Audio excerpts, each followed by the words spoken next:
Hi ಎಲ್ಲರಿಗೂ ನಮಸ್ತೆ. ನಾನು ನಿಮ್ಮ ಯುವ ಪಡುಕೋಣೆ. 2008ರಲ್ಲಿ ಒರ್ಲ್ಯಾಂಡೋದಲ್ಲಿ ನಡೆದಿರುವಂಥ ಈ ಒಂದು ಘಟನೆ.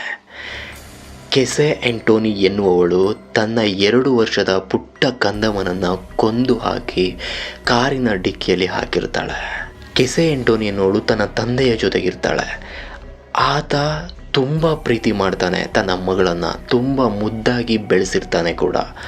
ಸೊ ಒಂದಿನ ಕೆಸೆ ಆ್ಯಂಟೋನಿ ತನ್ನ ತಂದೆ ಹತ್ರ ಬಂದು ಒಂದು ಶಾಕಿಂಗ್ ಹೇಳಿಕೆಯನ್ನು ಕೊಡ್ತಾಳೆ. ಹೌದು, ಅದೇನಪ್ಪ ಅಂದರೆ, ಅಪ್ಪ ನಾನು ಗರ್ಭಿಣಿಯಾಗಿದ್ದೇನೆ ಎನ್ನುವುದಾಗಿ ತಿಳಿಸ್ತಾಳೆ.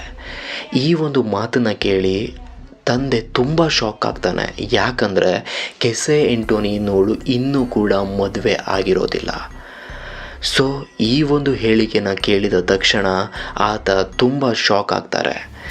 ಅದಾದ ನಂತರ ಸರಿ ಆಯಿತು, ಇದಕ್ಕೆ ಕಾರಣ ಯಾರು, ಅವರನ್ನೇ ಕೊಟ್ಟು ನಿನಗೆ ಮದುವೆ ಮಾಡ್ತೀನಿ ಎನ್ನುವುದಾಗಿ ಕೂಡ ಅವಳ ತಂದೆ ಹೇಳ್ತಾರೆ.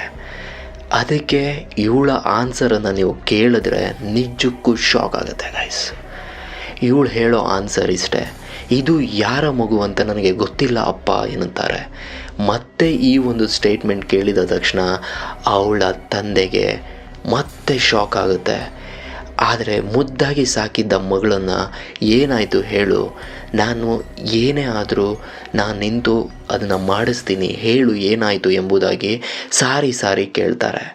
ಅದಾದ ನಂತರ ಕೆಸೆ ಆ್ಯಂಟೋನಿ ತನ್ನ ಎಲ್ಲ ವಿಷಯಗಳನ್ನು ಹೇಳ್ತಾಳೆ. ಕೇಳಿದ್ರೆ ತುಂಬ ಆಶ್ಚರ್ಯ ಆಗುತ್ತೆ. ಕೆಸೆ ಆ್ಯಂಟೋನಿ ಎನ್ನುವವಳು ಸೆಕ್ಸ್ಗೆ ಅಡಿಕ್ಟ್ ಆಗಿರ್ತಾಳೆ ಗೈಸ್. ಸೊ ಈ ಒಂದು ಕಾರಣದಿಂದ ಅವಳು ತುಂಬ ಜನರ ಜೊತೆ ಸೆಕ್ಸನ್ನು ಮಾಡಿರ್ತಾಳೆ. ಇದರಿಂದಾಗಿ ಅವಳಿಗೆ ಇದು ಯಾರ ಮಗು ಅನ್ನೋದೇ ಗೊತ್ತಿರಲ್ಲ. ಸೊ ಈ ಒಂದು ವಿಷಯನ ತನ್ನ ಅಪ್ಪನ ಹತ್ರ ಹೇಳ್ತಾಳೆ. ಆದರೆ ಅವಳ ತಂದೆ, ಆಯಿತು ನೀನು ನಿನ್ನ ಮಗುವಿಗೆ ಜನ್ಮ ನೀಡು, ಆ ಮಗುವಿನ ಜವಾಬ್ದಾರಿಯನ್ನು ನಾನು ನೋಡ್ಕೊಳ್ತೇನೆ, ನಾವು ನೋಡಿಕೊಂಡು ಸಾಕ್ಕೊಂಡು ಹೋಗ್ತೇನೆ ಎನ್ನುವುದಾಗಿ ಕೂಡ ಅಪ್ಪ ಹೇಳ್ತಾರೆ. ಸೊ ಅದಾಗುತ್ತೆ. ಅದಾದ ನಂತರ ಕೆಸೆ ಆ್ಯಂಟೋನಿ ತನ್ನ ಮಗುವಿಗೆ ಜನ್ಮ ಕೂಡ ನೀಡ್ತಾಳೆ. ನಂತರ ತುಂಬ ಚೆನ್ನಾಗಿ ಆ ಮಗುವಿನ ಜೊತೆ ಇರ್ತಾಳೆ ಕೂಡ. 2 ವರ್ಷ ತನಕ ಆ ಮಗುನ ಬೆಳೆಸ್ಕೊಂಡು ಬರ್ತಾಳೆ. ಅದಾದ ನಂತರ ಈ ಕೆಸೆ ಆ್ಯಂಟೋನಿ ಎನ್ನುವಳು ತನ್ನ ಹಳೇ ಚಾಳಿಯನ್ನೇ ಶುರು ಮಾಡ್ತಾಳೆ. ಹೌದು, ಮತ್ತೆ ಅವಳು ಸೆಕ್ಸಿಗೆ ಎಡಿಕ್ಟ್ ಆಗ್ತಾಳೆ. ಮತ್ತೆ ಬೇರೆಯವರ ಜೊತೆ ಅದೇ ರೀತಿಯ ಸಂಪರ್ಕವನ್ನು ಬೆಳೆಸ್ತಾ ಇರ್ತಾಳೆ. ಹೋಗ್ತಾ ಏನಾಗುತ್ತೆ ಅಂದರೆ, ಕೆಸೆ ಆ್ಯಂಟೋನಿಗೆ ತನ್ನ ಮಗು ಅವಳ ಒಂದು ಫ್ರೀಡಮ್ಗೆ ಅಡ್ಡಿ ಆಗ್ತಾ ಇದೆ ಅನ್ನೋ ಒಂದು ಮೈಂಡ್ಸೆಟ್ಗೆ ಬರ್ತಾಳೆ.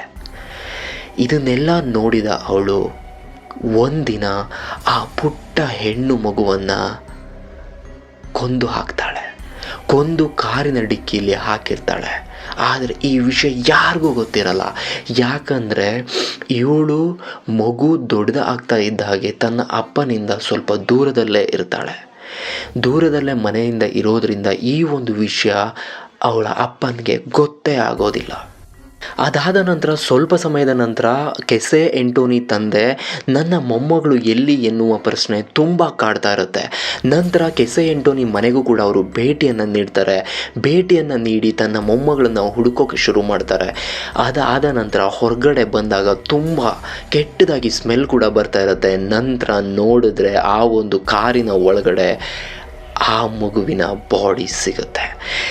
ತಕ್ಷಣ ತನ್ನ ಮಗಳನ್ನು ಮನೆಯಿಂದ ಹೊರಗಟ್ತಾರೆ. ಇಮ್ಮಿಡಿಯೇಟ್ ಪೊಲೀಸ್ ಕಂಪ್ಲೇಂಟನ್ನು ಕೂಡ ಕೊಡ್ತಾರೆ. ವಿಚಿತ್ರ ಏನಂದರೆ ಗೈಸ್, ಇಲ್ಲೂ ಕೂಡ ಕೆಸೆ ಆ್ಯಂಟೋನಿ ಅಲ್ಲಿ ಬಂದಿರುವ ಪೊಲೀಸ್ ಆಫೀಸರ್ ಜೊತೆ ಮತ್ತೆ ಲೈಂಗಿಕ ಸಂಪರ್ಕವನ್ನು ಮಾಡ್ತಾಳೆ. ಅವರನ್ನು ಕೂಡ ಅವಳ ವಶಕ್ಕೆ ತಗೊತಾಳೆ. ಸೊ ಇದರಿಂದ ಆ ಒಂದು ಕಂಪ್ಲೇಂಟ್ ಮುಂದಕ್ಕೆ ಹೋಗೋದೇ ಇಲ್ಲ. ಅವಳು ಕೂಡ ಅರೆಸ್ಟ್ ಕೂಡ ಆಗೋದಿಲ್ಲ. ಈ ಒಂದು ವಿಷಯವನ್ನು ತಿಳಿದ ಮತ್ತೆ ಅವಳ ತಂದೆ ಬಿಡೋದೇ ಇಲ್ಲ.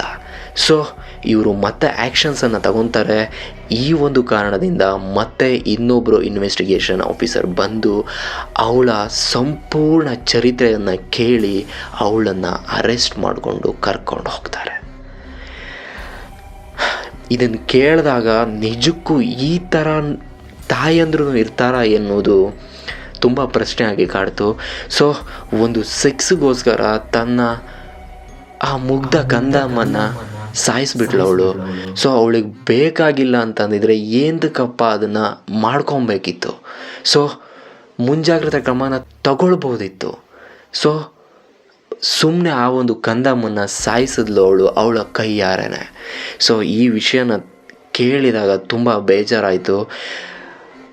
ದಯವಿಟ್ಟು ಈ ಒಂದು ಮನಸ್ಥಿತಿ ಇರುವವರು ನಿಮ್ಮ ಒಂದು ಸುಖಕ್ಕೋಸ್ಕರ ಇನ್ನೊಂದು ಅಮಾಯಕ ಜೀವವನ್ನು ಬಲಿ ಕೊಡಬೇಡಿ. ಆ ಥರ ಏನಾದ್ರು ಇದ್ದರೆ ದಯವಿಟ್ಟು ನಿಮ್ಮ ಪ್ರಿಕಾಷನ್ಸ್ಗಳನ್ನು ತಗೊಂಡು ನಿಮ್ಮ ಹಾದಿಯಲ್ಲಿ ನೀವು ನಡೀರಿ ಅಂತ ಹೇಳ್ತಾ ಈ ಒಂದು ಸ್ಟೋರಿನ ಮುಗಿಸ್ತಾ ಇದ್ದೀನಿ. ದಯವಿಟ್ಟು ಈ ಒಂದು ಘಟನೆ ಆದಷ್ಟು ಶೇರ್ ಮಾಡಿ. ಸೊ ಇಂತಹ ಮೆಂಟಲಿಟಿ ಜನರು ನಮ್ಮ ಸುತ್ತಮುತ್ತಲೂ ಕೂಡ ಇದ್ದೇ ಇರ್ತಾರೆ. ಸೊ ಮತ್ತೆ ಸಿಗ್ತೀನಿ ಇನ್ನೊಂದು ಇಂಟ್ರೆಸ್ಟಿಂಗ್ ಟಾಪಿಕ್ಸೊಂದಿಗೆ. ನಿಮ್ಮ ಯುವ ಪಡುಕೋಣೆ. Thank you guys.